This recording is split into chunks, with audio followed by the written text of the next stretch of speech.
Good afternoon, everyone. How are you? So it's my great pleasure to introduce Brian Timpone. He was a founder of Metric Media. He's a founder of newspapers and is a journalist by trade. He also happens to be the New York Times reported him as the most hated journalist in America. So thank you. Yes. I think Brian, I've never seen him talk publicly to anyone except to an obscure Japanese TV station, which I found in my deep, dark web research. So really appreciate having you here, Brian. And my first question is, why does New York Times hate you so much? Thanks, Frank. Nice to see you all. So I'm 52, and I was in journalism. Went to the University of Missouri and was a TV reporter, and bought some newspapers, and ended up building a software company that the software is for production of news. And so we worked with lots of mainstream newspapers, including the New York Times. Interestingly, helping them cut their costs. You know, newspapers. One of the reasons that they collapse is they don't operate with the cost of goods sold. They don't have a gross margin. They just kind of spend. They have like a fixed cost and just spend. And when they cut it, it's like government. Traumatic. So we started working with newspapers. This is 20 years ago, and then started launching some of our own. So the New York Times didn't like the fact that we were going to launch some of our own using our own technology. They like to be the gatekeeper themselves, and they were afraid of what was to come, and they should have been afraid. So give our friends here an idea of the scale of Metric Media and why it was so controversial for the mainstream media at the time it was launched. So in the 2016 election in the United States, it was well documented that the Trump campaign had used Facebook effectively. You might have read about this. There was a lot of hype about it. After that cycle, the Democrats decided they were going to launch news sites and use Facebook to basically promote news articles, which would be like a loophole that they wouldn't have to report political funding. David Plouffe, who was President Obama's campaign manager, had orchestrated this scheme, and they launched like 7 websites around the United States in anticipation of 2020. We launched 1,400 websites at the same time and didn't announce it. They had announced it very publicly. And so when they saw what we were doing and they realized that we were, I say driving a Ferrari and they were driving a Yugo to some degree, they called their media friends and started coming after us. I mean, it wasn't just the New York Times. The New York Times staked out my house. I live in Chicago. I have 5 children. And they knocked on my door, and they would sit there in front in the car and wait for me to come home and talk to my 8-year-old. Who I came home and he said, "Dad, the New York Times is looking for you." So they were out to try to do a story, denigrating what we were doing because I wasn't, their political persuasion. Our model isn't to promote or to produce political news. We always say we're not Breitbart. I don't know if you're familiar with the site. What we do is we produce community news and publish facts. We collect a lot of public records, and we just kind of give voice to the think tanks and elected officials and politicians and people and moms who have things to say that aren't called upon by the mainstream media, by the New York Times of the world. So this was a few years ago, and now that Elon Musk has bought Twitter, I think the doors have been blown off. The gatekeepers are gone. So why is this so effective versus traditional media? Why has it been so disruptive, both on the political side and on the business side of things? So I think that people don't trust media, and it doesn't matter what side you're on politically, you wouldn't trust it. And I understand why. Media has a certain perspective. Sometimes it's on the left, sometimes it's on the right. But what we do is we try to write in a familiar way using familiar proper nouns and people and organizations that people actually know, so they can trust that what we're publishing is true because they know the community. We're real big believers in community news. We think that news comes from the bottom up.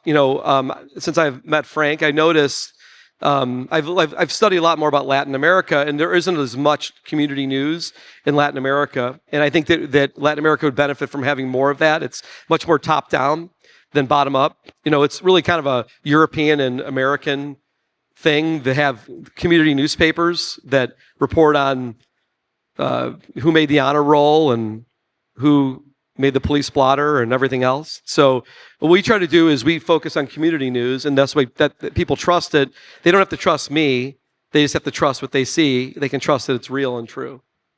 So what is your using that model and using technology, right, as a way to do this in an efficient manner? Because one of the reasons community news doesn't exist everywhere is that business model is difficult, right, to propagate. Using this technological platform and community news, what does your viewership look like versus some of the traditional, the Washington Post or the New York Times or others? Well, it's a totally different type of viewership. When people, if you try to, I see this frequently where someone will say, oh, this Twitter account has more followers than the New York Times. That's really not comparing apples to apples. My wife, who's a stay-at-home mom, she wouldn't read something from the New York Times or from the Washington Post, but she'll read everything that's about our little suburb outside of Chicago because it affects her life. So when you think about news, there's a scale here. It's not how many people see it, it's how relevant it is to the person who sees it. If we write about your business, your industry, your company, you're definitely going to read it. So we're not concerned with total numbers. Our total numbers are great. And we obviously don't talk about them, but they add up to a lot because we have 1,400 sites. But we're really much more interested in earning people's interest by writing about what their life really is, not trying to tell them how things are. There's this word, narrative, you hear all the time, like the narrative. You read a story in a national newspaper and you can see what they're trying to get you to believe. We don't do that. We have a very simple formula. And it's just, here are the facts. This person said this organization announced this. And we think it's more trustworthy, but it also is much more scalable. We do this with technology. We don't have thousands of people. And that's the only way to do it. So let's move into AI and censorship, sort of what you're talking about, the new censorship that's starting to de facto come into effect. How do you feel about that? How do we combat it? What's going on with that? Well, so we've always had censorship, obviously. Media itself, the New York Times was censorious over the years working with the government. And I wasn't there. So, during World War II and Vietnam, but recently, since the internet emerges, anyone can write anything and put it anywhere. And the U.S. government decided to get in the censorship business, as you might know, and they bullied Google and Facebook and others into censoring media. We're the largest producers of community news in most of the country, but Google censors us. I believe because of the government. We'll find out soon enough here. When the new administration comes in. But if you were to search for news plus, any city in Chicago or city in the United States, you won't get us, even though we're a large producer, because Google lowers our authority in their algorithm, and that's a human decision they did, and it's because they think that we don't follow their political persuasion, I guess. What you will find is a company called Newsbreak, which is owned by the government of China, that produces no community news at all and must have some special deal with Google, but this has never been talked about. So censorship has been a huge problem, mainly because the United States government has started to sanction it, and it's really terrifying. Hopefully, we'll get beyond it, and hopefully the people who did it will be exposed in the next couple of years. But does AI now make that more problematic or less? Well, it makes it more problematic because I think that sometimes people throw these business buzzwords around, AI, big data. They throw these terms around. They don't really understand what it means. AI and news production, and we produce more news with AI, I think, than any other company. AI is not thinking. It's just recalling what it's seen before. I mean, I'm dating myself. There's a movie called Weird Science, a John Hughes movie from the 80s, in which they create a girl. She's not a robot, but they put all this information in a computer, and it spits out this person who is a representation of all the information they put in the computer. She's beautiful and brilliant and everything else. That's what AI really is. AI is looking at watching people converse and looking at documents, and then when you ask it a question, it's really fast at processing and recalling. But this there's a problem with this, which is that if it has never seen something, it can't recall it. So if it's so I own a newspaper in Mount Vernon, Ohio, which is 60 miles north of Columbus, little town. Paper's been around for 125 years. We're the only paper of record that has recorded what's happened in this town for that last 125 years. There are no others. If you ask Google a question or Gemini or ChatGPT a question about that town, if they don't have access to our information, then they don't know what happened. There's no way to think about it. If you haven't seen it, it didn't happen. So think about that in the context of a country. Like I use Argentina as an example. Are the stories of our history of Argentina, are they on the internet? No, they're not. Are they available to large language models to train their data? No, they're not. They're not even digitized. And so the answers that those large language models will give are going to be answers that are not actually reality. And that's where we should be afraid of AI in that regard, but it's an opportunity for us to communicate more, to digitize more, and to participate in that process. Remember, ChatGPT took the internet without permission, including the New York Times archive, and used it to train its models. They're going to pay the New York Times for that now. But if it wasn't on the internet, it didn't see it. And those of you who've used these tools, you probably know this, that it only knows what it's seen. So if you're not participating in the training data part, if you're not making sure that your entity or your country is represented, it just becomes invisible to AI.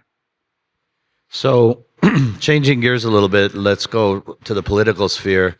You were pretty heavily involved in the most recent presidential campaign here in the U.S. that was fairly atypical for the second time in a row, where the pollsters were very wrong when it comes to their predictions of not only who was going to win, but where and by how much and other things like that. What is your view on sort of the technology employed in the campaign to get the message out to people, and why do you think the pollsters were so inaccurate when it comes to this? Well, I think some pollsters were accurate. I think there's so many polls that invariably some of them are really, really off. But look, when you poll, you're trying to guess what the electorate is, what it looks like. And when there are seismic shifts in the electorate, when Hispanics break, to more than 50% for Republicans, or black men shift, your electorate is wrong. You have to guess. All a poll, as you probably all know, is you're looking at what you think is a representation, a model of who's going to vote, and you poll a sample of those people and you extrapolate. But if you have that part wrong, your polls are going to be wrong. And that happened with Obama in 2008. It happened with Trump in 2016, and it happened to some degree here in 2024 because there's a seismic shift in the electorate. People are changing their pattern. Yeah, but you found a way to tailor your message and get it out very specifically to the different groups. How do you do that? Well, so we similar. We don't. In our side of the political side, we don't run big television ads that are broad. What we do is we publish news stories and we text them to voters, and they're not ads. No one wants to see an ad. The minute you see that word that's trying to sell you, you kind of gird yourself. But if it's a news story that tries to establish a premise, that's much stronger. I'll give you an example. We went through old grocery flyers, the ones you get in the newspaper, and they publish them online, and they have prices. We went to the ones in 2020 from December, and we compared them to the ones a few months back before the election to see what the difference in prices were on food. Now, again, in the United States, most Americans aren't used to real inflation, so they don't know, but they know when they see it. Chicken prices were up 300%. We would actually take your local grocery store and we would show you what the prices were in 2020 and what they were 3 years later for your store, the one down the street from your house, and we would text that to people with the familiar name of your grocery store. And so that's how they consume inflation. People, we found, are a bit ashamed of when they can't afford groceries. They don't want to talk about it. They think maybe it's just their problem. And also you see these general numbers that come out from the federal government that are mostly wrong. They're generalized. They include, one part of the basket that warps it. Look, what did chicken cost? Chicken breast 3 years ago to today. What did ketchup cost? What did bread cost? What did eggs cost? People know, and so those were stories we texted out all over swing states, and they were just matter-of-fact news stories. But the idea was to tell people, you are paying higher prices, and this is what they are, and you should blame someone for that, and they did. Well, we don't have much more time, so I'm not going to keep asking questions. I could do it all day and open it up for the audience as well. But we thank you very much for coming here. I really appreciate the insight. It's not every day that you get to speak to someone who's at the heart of this transformation in the way groups communicate with individuals. And thanks a lot. Thanks, Brian.